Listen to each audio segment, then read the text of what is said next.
Assalamualaikum warahmatullahi wabarakatuh.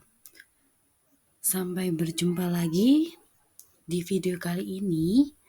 Kita akan membahas tentang hadis ciri-ciri orang munafik. Nah, sebelum kita ke pelajaran, Ibu mau tanya bagaimana kondisi kalian hari ini? Apakah kalian sehat walafiat atau ada yang sakit?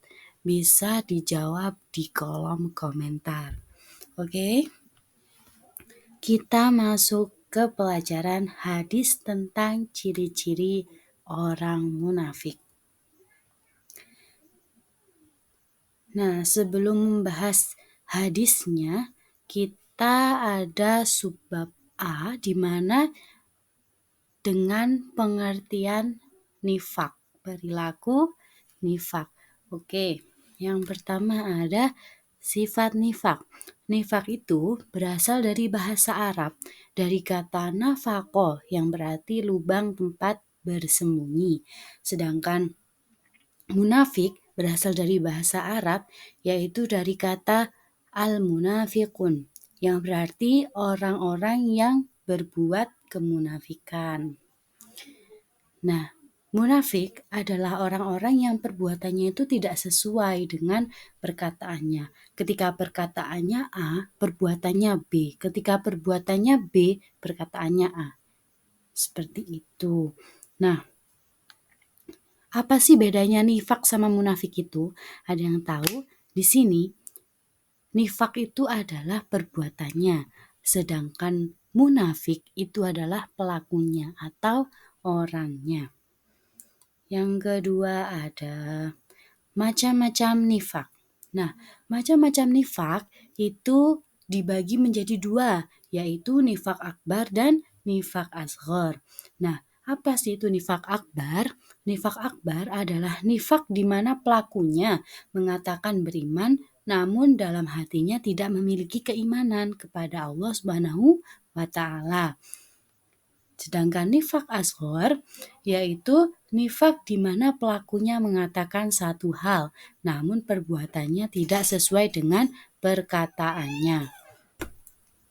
Nah, adapun contoh dari nifak akbar sendiri, yaitu dari zamannya Nabi Muhammad, seorang tokoh yang bernama Abdullah bin Ubay. Nah, Abdullah bin Ubay di sini merupakan orang munafik yang dengki dan benci kepada Nabi Muhammad SAW karena ia menganggap Nabi Muhammad menjadi penghalang dirinya untuk menjadi penguasa Madinah. Semula, Abdullah bin Ubay akan diangkat sebagai tokoh penguasa Madinah, lantaran ia menjadi salah satu tokoh yang berhasil meredam ketegangan antara kabilah Aus dan Khazraj. Akan tetapi, setelah kedatangan Nabi Muhammad SAW, peran dan pengaruh Abdullah bin Ubay menjadi pudar. Hingga akhirnya, yang menjadi pimpinan kota Madinah adalah Nabi Muhammad SAW. Nah, pada saat kedatangan Nabi Muhammad SAW, Abdullah bin Ubay memutuskan untuk memeluk Islam dan berpura-pura menjadi pengikut Nabi Muhammad SAW. Tetapi di hatinya memendam kebencian dan kedengkian kepada Nabi Muhammad. Dari sikapnya itu, ia kerap kali menghasut, memfitnah, dan mengadu domba antara sahabat Nabi dengan Nabi Muhammad, melakukan propaganda, dan mengajak mundur 300 pasukan dari Nabi Muhammad SAW saat Perang Uhud, merencanakan pembunuhan Nabi, dan lain sebagainya. Nah, Abdullah bin Ubay ini termasuk contoh orang yang melakukan nifak akbar, di mana dia masuk Islam dan menjadi pengikut Nabi, namun sebenarnya dia memusuhi Nabi Muhammad. Kemudian ada contoh dari nifak asghar, itu seperti berbohong, mengingkari janji, terus tidak menyampaikan amanah, itu termasuk perbuatan nifak asghar. Perbedaannya di mana? Jika nifak akbar, pelakunya ini perbuatannya antara si pelaku dengan Allah. Namun kalau nifak asghar, antara si pelaku dengan manusia lain, seperti itu. Kemudian ada cara menghindari sifat nifak. Yang pertama, selalu mengingat bahwa Allah melihat perbuatan kita. Ketika kita selalu mengingat bahwa Allah melihat perbuatan kita, kita tidak akan berbuat perbuatan yang buruk. Yang kedua, selalu berusaha berkata jujur. Ketika kita berusaha berkata jujur, maka selama-kelamaan itu akan terbiasa dan menjadikan diri kita menjadi pribadi yang lebih baik. Yang ketiga, selalu berusaha berbuat baik, berbuat baik kepada orang, berbuat baik kepada dirinya sendiri. Berbuat baik kepada dirinya sendiri seperti apa? Yaitu dengan cara beribadah kepada Allah.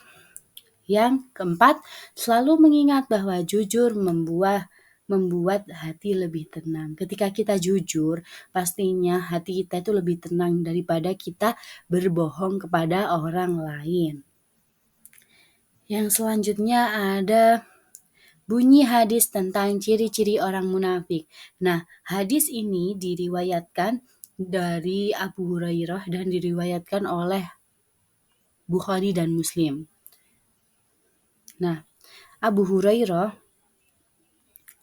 telah mendengarkan Nabi Muhammad bersabda yang isinya gini, seperti di LKS halaman 52. Dibuka LKS-nya, kita baca bersama-sama. Bismillahirrahmanirrahim. An Abi Hurairah anna Rasulullah sallallahu alaihi wasallam qala ayatul munafiqi thalathun idza haddasa kadzaba wa idza wa'ada ahlafa wa idza tumina khana, yang artinya Rasulullah Shallallahu Alaihi Wasallam bersabda, tanda-tanda orang munafik itu ada 3. Yang pertama, apabila berkata ia berbohong, apabila berkata ia berdusta, itu sama aja ya. Kalau di LKS kan bahasanya berdusta, berdusta itu berbohong. Yang kedua, apabila berjanji ia mengingkari. Yang ketiga, dan apabila dipercaya ia berkhianat. Mungkin itu yang bisa Ibu sampaikan pada pertemuan kali ini. Bisa kita lanjut pada pertemuan minggu depan. Bila ada kurang lebihnya Ibu mohon maaf. Ibu akhiri. Wassalamualaikum warahmatullahi wabarakatuh.